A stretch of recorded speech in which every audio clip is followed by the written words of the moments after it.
in human resources for Chrysler and Beckham Instruments, and she also was a pharmaceutical sales representative, and she has done decades of mindfulness practice and study, and there are a group of us who are in her class. Do you want to raise your hand, Selma?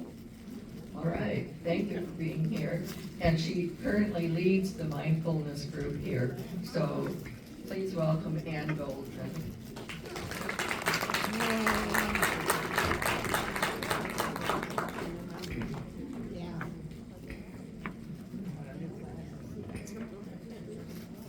I am really excited to share my enthusiasm about mindfulness and how it can improve our own well-being and the well-being of those around us. I've heard it said that there are two pathways to finding joy. We can take care of our body with good sleep, healthy food, and exercise, which the exercise piece I see a lot of you are involved with. And we can rewire our brain. Since emotions and thoughts are adaptable, we can encourage ourselves to feel more of the emotions that we want to feel. This is one of the areas in which mindfulness has proven itself. And before I dive into that, I'd like to begin by getting a sense of how many of you have experienced, either currently or in the past, with a regular mindfulness practice, such as meditation or yoga. Hands? A lot of us. Great, it's good to see. Well, for those who are experienced and those for whom this is new, my hope is that you'll take something of value or interest home with you from my presentation. So what exactly is mindfulness? Mindful awareness is paying attention to present moment experience with openness, curiosity, and a willingness to be with whatever is happening in the present moment. It is being present with whatever we're seeing, feeling, tasting, touching, and thinking. I know that I'm not alone when I share with you that I've been known to drive somewhere and never knowing how I ever got there, or missed an exit. That isn't being very mindful, because I had no idea what I was doing. I was up in my head spinning. My favorite definition of mindfulness is paying attention on purpose in the present moment without judgment. I'll emphasize the without judgment. This can be the most challenging part for us. It is for me. Many of us can be present and pay attention, but then go into a whole litany of opinions and judgments about what is going on, often creating unnecessary disruptions to our sense of well-being.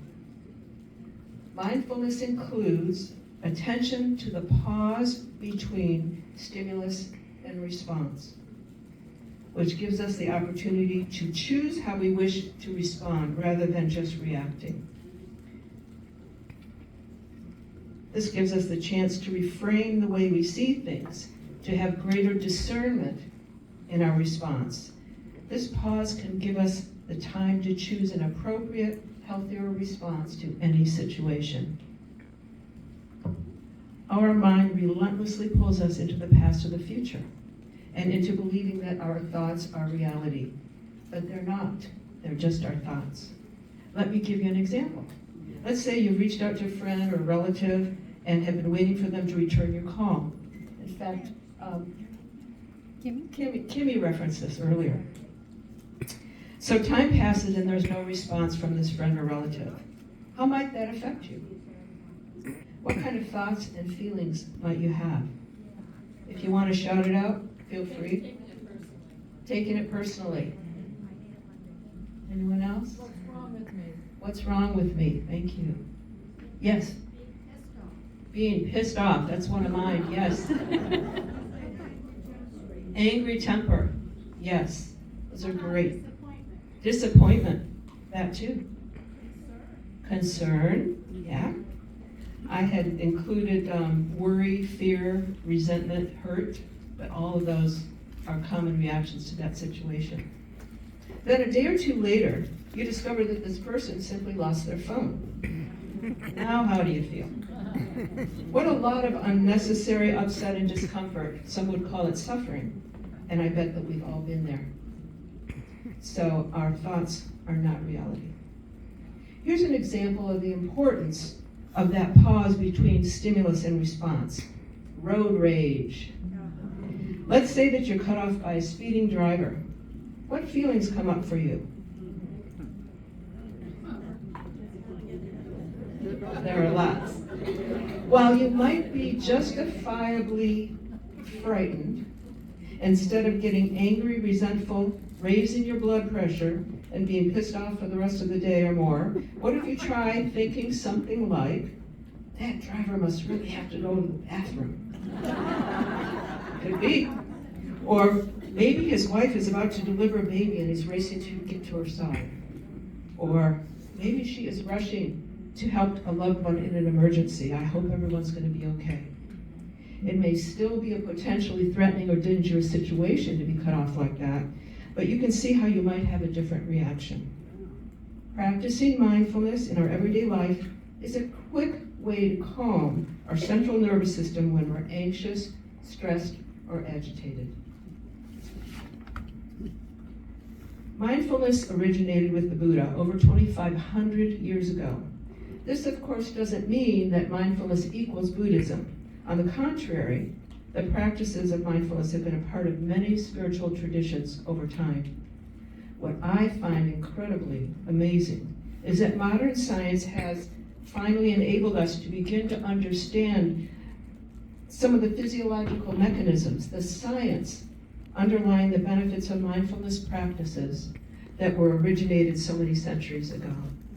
Modern brain science has shown us that our brain is capable of remarkable new ways of functioning.